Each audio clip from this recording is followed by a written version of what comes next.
E aí pessoal, tudo bem com vocês? Eu espero que vocês estejam maravilhosamente bem. E hoje eu lhes trago uma partida que foi jogada essa semana no Campeonato Europeu entre Arjun Erigaisi e Vincent Keimer. No entanto, eu poderia muito facilmente falar para vocês, essa partida foi jogada em 1830 entre Paul Morphy e Anderson, e vocês ainda acreditariam, porque é uma partida romântica de xadrez, com muitos sacrifícios e muitas complicações e uma precisão altíssima. Na verdade, essa partida poderia facilmente ser chamada de uma partida imortal. Então, sem mais delongas, vamos mostrar a partida que é tão interessante e eu te prometo que o hype pode ficar lá em cima, porque realmente é uma partida que vale esse hype. Vem peão em D4 por parte aqui do Arjun Erigaisi, cavalinho F6 a defesa índia por parte do Keimer, peão em C4 ocupando o centro e E6 um convite para jogar uma Ninja Índia. A ideia seria se cavalo em C3, bispo B4, cravando o cavalo, e aí a gente tem todos aqueles temas da Ninja Índia de peões dobrados contra par de bispos, né? Mas cavalinho F3 joga o Arjun, que é considerada a anti-Ninja Índia. A ideia é que agora, se bispo B4 cheque, você não vai cobrir de cavalo, você cobre de bispo e não tem o tema dos peões dobrados. Então, as pretas optam pela transposição, jogam B6, que é a Índia da dama. Vem aqui a variante Petrosian com peão em A3, que pode parecer um lance extremo, mas ele vai fazer bastante sentido logo logo. Bispo B7, cavalo C3 e aqui o ponto do peão em A3, né? Vamos defender aqui a variante Petrosian. Por que é que você tá jogando lance de peão fora do centro na abertura em vez de desenvolver peça? O peão em A3 ele parece um lance ruim, parece um lance que joga fora do centro, mas na verdade ele é um lance fundamental para que você possa estabelecer o cavalo sem que bispo B4 crave ele. Então as brancas de fato estão ameaçando agora jogar um lance como D5. Então se você jogar um lance passivo de pretas, D5 vai vir e por consequência o E4 também vai poder ser jogado e o centro é todo das brancas. Então depois do cavalo C3 nós temos um momento crítico para a partida na Ninja Índia, porque as pretas têm que jogar algo que impeça esse plano branco. Então um D5 poderia ser jogado, no entanto o Keimer opta por cavalo em E4. E agora, novamente, não dá mais pra gente jogar peão na casa de D5, senão cavalo por C3, dobrando peões e levando a uma posição pior para as brancas. Então o cavalinho E4 é uma das maneiras mais corretas de se jogar. O Erigaisi decide tomar o cavalo, vem bispo toma, e aqui o Erigaisi decide chutar o bispo daqui jogando cavalo G5, ameaçando capturar o bispo. Normal seria bispo voltar para a casa de B7 e as brancas podem seguir avançando o peão para a casa de D5. No entanto, por alguma razão, o Keimer decide que ao invés de voltar o bispo para G7, ele vai voltar o bispo para G6. Isso aqui a gente já saiu da teoria, então com toda certeza não era a preparação, que é uma linha bem esquisita para o Erigaisi jogar também. Vem bispo G6 por alguma razão, deixando livre essa diagonal para o jogador de brancas pensar aí nos seus planos. Então as brancas, claro, jogam G3, porque agora eu tenho o bispo G2 desenvolvendo com tempo na torre de A8. No entanto, o Keimer joga o H6 chutando o cavalo. A ideia seria, beleza, o cavalo vai voltar para a casa de H3. Se você jogar bispo G2, daí eu decido se eu tomo o cavalo ou se eu jogo C6 bloqueando. Mas o Erigaisi decide que vai jogar bispo em G2, desenvolvendo com tempo na torre e sacrificando o cavalo. A ideia aqui geral é a seguinte: se peão toma cavalo e bispo toma torre, obviamente a qualidade vale a pena para as brancas, mas qual que é a chance que você tem de tirar aquele bispo dali com vida, né? Vamos pensar em termos práticos, né? Você aceitaria esse acordo? Porque Arjun Erigaisi aceita o acordo. Peão toma cavalo e bispo toma torre. E agora, temporariamente, as brancas têm uma vantagem de material, mas tudo vai depender se as brancas conseguem ou não tirar o bispo daqui ou, né, gerar algum tipo de contra-ataque. Porque as pretas, é claro, jogam peão na casa de C6 e de repente, se esse bispo não sai daqui, se as pretas conseguem, né, prender o bispo e capturá-lo, aí já é uma troca de duas peças por uma torre que vale muito a pena para o jogador de pretas. Normalmente, se você puder trocar bispo e cavalo por uma torre, você está muito feliz. Então, essa partida vai ser decidida no resgate desse bispo, né? Como que os dois jogadores vão jogar aqui para tirar o bispo dali ou tentar mantê-lo preso. Por hora, o Erigaisi faz o roque. E por hora também o Keimer joga bispo em E7. Não há nenhuma pressa porque não foi feito nenhum esforço para tirar o bispo dali. Agora vai começar o esforço por parte das brancas com o peão na casa de D5. E a ideia é, eu vou bater no ponto C6 o máximo que eu puder. Porque se eu estiver atacando esse ponto mais vezes, depois eu jogo algo como dama em A4, por exemplo, eu vou poder tomar, e bispo toma, e eu tirei o bispo, eu estabeleci uma vantagem material. Então lances como dama em A4 estão nas cartas, lances como B4, B5 estão nas cartas também, para ver se esse bispo sai daqui. Por hora não dá para jogar bispo B7, bispo A6, nada disso, porque o cavalo também cobra esse escape. Então, o Keimer joga dama C7, super protegendo o ponto C6. Agora tá defendido de peão, de cavalo e de dama, então sem expectativa nenhuma desse bispo sair daqui com vida. E nessa posição, curiosamente, o Arjun Erigaisi joga o melhor lance. Nem que eu te falasse qual que é o melhor lance, você encontraria. E isso não sou eu subestimando a sua habilidade, nem nada do gênero. É porque é muito difícil jogar essa posição de brancas. É uma coisa... É fora desse mundo a maneira que o Erigaisi vai conduzir essa partida daqui em diante. Eu acredito que eu jogaria dama em A4 e perderia de maneira feia, né? Mas o Erigaisi joga bispo em E3. E não parece ser um lance que ajuda a tirar o bispo. Porque não ajuda. Ele tá deixando o jogador de pretas, propositalmente, tomar o bispo, né? Ir atrás do bispo. Então, o Keimer o faz. Ele joga A6. Pra quê? Pra jogar dama A7 e tomar o bispo. Aparentemente a melhor maneira do Keimer seguir, que também estaria pior, seria fazendo o roque. E aí as brancas vão jogar, por exemplo, dama na casa de A4, depois um B4, B5 e vão tentar tirar o bispo daqui, já que esse cavalo não tem muito como sair ameaçando o bispo de torre. A posição é bem complicada para se jogar, mas enfim, é o ponto que estamos. Na partida, A6 foi jogado pelas pretas, e a ideia do Vincent Keimer é simples: eu vou jogar dama em A7 e eu vou tomar o bispo. E nessa posição, existe um lance, e um lance apenas para as brancas, que assegura uma vantagem, certo? E vence a partida, ou pelo menos dá início a uma sequência vencedora. Eu quero que você pause o vídeo, e eu quero que você tente encontrar por conta própria qual é esse lance. E eu te digo com uma certa tranquilidade que se você vê o lance, você provavelmente vai ver talvez o próximo lance da sequência, mas é impossível você calcular a sequência como um todo a partir desse momento, a não ser que você seja grande mestre. Eu não consigo ver um jogador amador calculando essa sequência, né? Mas se der uma chance, quem sabe você consegue, aí você vai estar de parabéns de verdade, porque é uma coisa linda.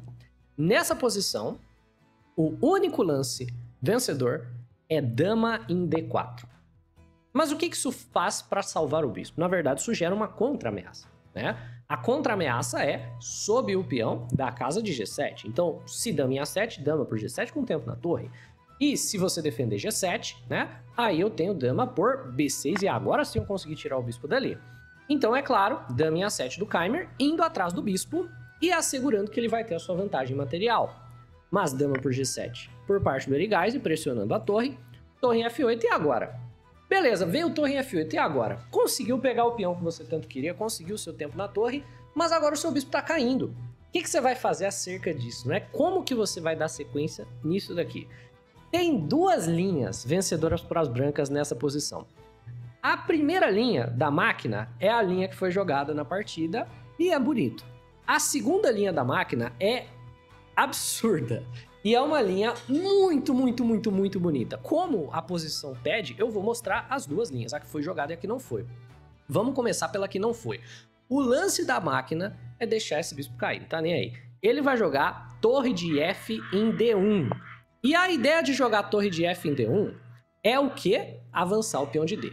Então vamos dizer, dama toma bispo, D6 e bispo em D8. Tudo bem. E agora, como que a gente segue? Você avançou o peão, colocou um peão forte, mas você está com menos material nessa posição? Pois bem, a continuação é algo brutal. Brutal. É torre em D4. Com a ideia de quê, né? Por que torre D4? De jogar torre H4 e não tem como impedir. Não tem nada que o jogador de pretas possa jogar que impeça essa ideia. Nada. Então, por exemplo, se C5 ameaçando a torre em H4, você fala, mas, pô, e se ele tomar a torre? Aí ele libera bispo em H6 e você vai ganhar a torre da casa de F8. Não tem o que o cara fazer, ele tá perdido. Ou você vai jogar a torre em H8, sei lá, dama C6, né? Ameaçando o peão. Você não vai deixar o cara escapar, você vai defender o peão fortíssimo, certo? E aí ou ele sacrifica a dama nesse peão pra tentar gerar um escape pro rei, ou ele joga, sei lá, qualquer outra coisa aqui, você joga o seu torre em H8 ameaçando checkmate, ele toma e dama toma é mate, de qualquer forma. Talvez, sei lá, bispo D7, dama por D6 para evitar as ideias de checkmate, mas com toda certeza as brancas estão ganhando. Não foi isso que foi jogado, mas o que foi jogado é tão bonito quanto, né? Não foi o torre de F em D1, foi bispo por C6 por parte do Erigais. Um desesperado para eliminar também o peão de C e abrir a coluna D. A ideia é você ia perder o bispo de qualquer forma, por consequência você sacrifica o bispo no peão, abre a coluna D e segue no ataque. Peão por E6. E aqui você não pode tomar de volta, porque senão o bispo de G6 irá cair, e agora a coluna D está aberta. E pretas têm, é claro, a vantagem material que a gente já discutiu, 2 peças pela torre, mas olha pro rei do Vincent Keimer. Você acha que valeu a pena? Eu não faria esse acordo. Vem dama B7 por parte do Keimer, tentando alguma gracinha nas casas claras, né? Afinal de contas, você perdeu o bispo de casas claras, você tem uma estrutura de fianqueto, quem sabe alguma gracinha de checkmate, mas torre em D1, cortando casas do rei, entrando na coluna aberta. E o problema para as pretas é que elas estão quase que em Zugzwang, quase que não tem lance para fazer. Né? Você não tem nenhum lance de bispo que não pendure ele de alguma maneira, praticamente não, né? Nenhum lance de cavalo que seja bom, nenhum lance de dama que realmente seja bom, nenhum lance de bispo que realmente seja bom. Então, assim, as peças estão muito presas, não tem como melhorar muito a posição das pretas, enquanto as brancas ainda podem trazer mais e mais peças para o ataque. C5 por parte das pretas, tentando atividade ao longo da diagonal, mas torre D5. A ideia é não deixar a dama se ativar, não deixar a dama entrar no jogo, de maneira alguma. Vamos cobrir com a torre e preparar para dobrar. Bispo E4, tentando tirar a torre dali, mas agora que não dá para tomar de bispo, se a gente tomar em F7, peão toma F7, atacando o rei, torre por e dama em H8 cheque, depois de torre em F8, a gente roda a dama para casa de H5 com cheque, simplesmente para não ter várias coisas caindo ao mesmo tempo. Vem torre em F7 e agora a gente tira a torre do ataque do bispo com torre em E5. E novamente, pretas estão numa sinuca de bico, não tem muito o que fazer. A torre de F7 está cravada, você até tem alguma gracinha ao longo dessa diagonal aqui, mas tipo, um lance como o bispo em H1 é muito facilmente refutado com F3, né? Mesmo que você tente algum sacrifício na casa de F3, esse final verdadeiramente não vai levar a nada, né? Aqui, por exemplo, E por F3, dama por F3, até a troca das damas tá de boa para as brancas, porque tem material a mais nesse ponto, né? Então, cavalo D7 ameaçando a torre, e nesse momento, né, pause o vídeo e veja se você é capaz de finalizar essa bela partida. Eu acredito que o lance vencedor não seja tão difícil, mas a sequência vencedora é. Nessa posição, finalizando uma sequência brilhante, o Erigais joga a torre por E7, sacrificando a qualidade. E você precisa tomar de rei, e depois que você toma de rei, bispo por G5 vem com cheque. E nessa posição, por exemplo, algo como cavalo em F6 entra em mais uma cravada, a torre vem para casa de D1 e o ataque das brancas continua firme e forte. Então, rei em E8 tenta o Keimer, cravando a própria torre. E vem torre D1 por parte do Arjun Erigais, cravando o cavalo de D7 ao quê? A uma ameaça de checkmate. E você percebe, na verdade, que o rei do jogador de pretas está quase que sem casas, né? Ó, todas essas casas estão cortadas pelo bispo. Um dama em H8, por exemplo, já está sendo ameaçado como um lance fortíssimo. Então, bispo em H7 joga o Vincent Keimer para sair dessa ideia. E vem dama em H6, dessa vez ameaçando dama em E6 cheque. E a gente já está ficando sem lance para jogar se nós somos as pretas. Bispo em F5 lidando com dama em E6 cheque. E aí vem torre D5 ameaçando o bispo. Você pode até pensar, nossa, mas o bispo está defendido. No entanto, vamos dizer que as pretas passem uma vez sequer e joguem, sei lá, o A5. A gente já ganha o bispo, porque vem dama em H8 cheque. Como a gente falou, o rei negro não tem lance para jogar. Literalmente não tem para onde ir. O único lance legal é bloquear o cheque de torre. E aí a gente dá mais um cheque, você precisa se colocar numa cravada. E agora a gente toma a torre numa boa, toma o bispo numa boa, ameaçando inclusive tomar a torre da casa de F7. Então o torre D5 vem sim com a ameaça de ganhar o bispo. Torre em H7 tenta o Vincent Keimer e dama na casa de D6, certo? Pressionando o cavalo, pressionando o bispo, basicamente colocando as pretas novamente numa Zugzwang, perguntando, e aí, o que você vai jogar? Que lance útil você tem para fazer? E o Keimer joga a bispo em H3, que é uma tentativa de manter tudo defendido e ao mesmo tempo cravar essa torre, a ameaça de checkmate. Mas agora vem dama em G6 cheque, né? O bispo que não tá mais em F5 não fica de olho nesse cheque. E a torre tá caindo, então você tem que defender de torre. Dama G8 cheque, torre em F8. dama G7, e nessa posição, o que exatamente você acredita que o jogador de brancas esteja ameaçando? Depois do dama G7, qual que é a ideia que a gente está ameaçando? Porque vem torre em F7 por parte do Vincent Keymer, e para você que conhece a partida da ópera, brancas jogam e dão checkmate. Você provavelmente, né, se já viu a partida da ópera do Paul Morphy, encontrou dama em E5 cheque, e foi nessa posição que Vincent Keymer abandona a partida. Ele abandona por quê? Porque se você tomar de cavalo, vai haver similar à partida da ópera com apenas 2 peças restantes, checkmate após um brilhante sacrifício de dama. E se você não aceitar a dama sacrificada e você jogar, por exemplo, rei na casa de F8, dama em H8 será checkmate. E se você não aceitar a dama sacrificada e tentar bloquear o cheque com a torre, dama por E7 será checkmate. Então não tem muito o que fazer, realmente não tem o que fazer. Nessa posição, o jogador de pretas abandona, mas a partida já estava perdida muito antes disso, com essa belíssima sequência. É isso, pessoal. Espero que você tenha curtido. Se sim, deixa o like no vídeo, se inscreve no canal. Um abraço e até a próxima.